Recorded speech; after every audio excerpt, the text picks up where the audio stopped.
Her eyes closed for the last time.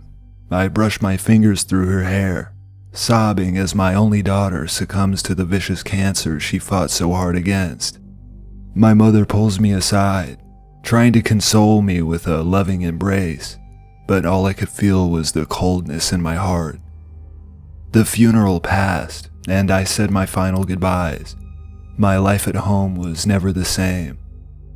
I'd get home from work, stand in my once energy-filled house, and think about the little things my daughter would do to annoy me. She'd play with the doorstop, pulling it back and letting it go.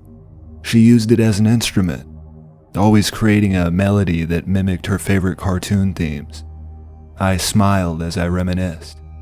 Suddenly, as the memory faded in my head, I heard it. The quiet house now echoed with the sounds of a doorstop. It came from right behind me. I quickly turned, horrified and now facing the source of the noise.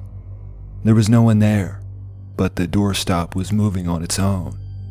There was no melody like I'd remembered. I saw it pull back and get let go of, seemingly at random. Hello? The doorstop now stood still, a warm touch engulfing my leg. I just knew it was my daughter. In the weeks following, I'd had a number of run-ins with my daughter's spirit. The doorstop being played with, toys left out in the hall. In many ways, I felt like I had her back somehow.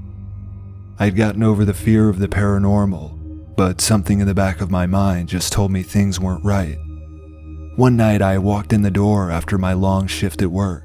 A plushy snake her aunt had gotten her was laid out in the kitchen.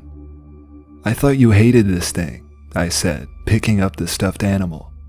I tossed it back into her old bedroom before getting a change of clothes ready. I went to the bathroom and turned on the shower. I remember reaching for a towel after closing my eyes to keep the shampoo from getting inside of them. But after I dried my face, I couldn't see a thing. I felt around as I called my daughter's name, but I couldn't hear any signs of her. Still naked, I managed to open the cabinet under the sink, locating a small blue light that came in one of those gel nail kits. I pressed the tiny button. The faint glow of the LED illuminated the room. I opened the door and rounded the corner. Sitting at the end of the hall, right in front of her bedroom door, was my daughter. She was knelt down, strumming an unrecognizable tune with the doorstop. I hadn't seen her in so long. I covered my mouth with my hand as tears filled my eyes. She looked over her shoulder as she got up to her feet, slowly turning as I jumped back in shock. Her face was twisted and distorted. Her mouth sat open, revealing a set of sharp, pointed teeth.